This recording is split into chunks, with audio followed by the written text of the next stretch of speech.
இன்றைய தினமலர் செய்தியில் மகளிர் உரிமைத் தொகை 6500 கோடி ரூபாய் விடுவிப்பு சிபிஐ விசாரணை கோரி உச்சநீதிமன்ற வழக்கறிஞர் GS மணி மனு. டெல்டா மாவட்டங்களில் நாளை முதல் லாரிகள் ஸ்ட்ரைக்.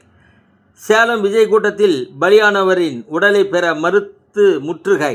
இதனால் தமிழக வெற்றிக் கழக மத்திய மாவட்ட செயலர் பார்த்திபன் 5 லட்சம் ரூபாய் இழப்பீடு வழங்கியிருக்கிறார். அத்துடன் இறந்தவரின் குழந்தைகளுக்கு கல்வி செலவு முழுவதையும் ஏற்றுக்கொண்டுள்ளார்.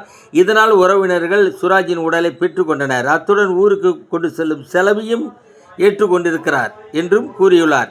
எந்த கட்சியிலும் இல்லாத செய்திகள் தமிழக வெற்றி கழகத்திற்கு மட்டுமே ஏன் வருகின்றன? இதனால் தமிழக வெற்றி கழக தலைவர் மீண்டும் சினிமாவில் நடித்து சம்பாதிக்கும் நிலையில் ஏற்பட்டுள்ளது.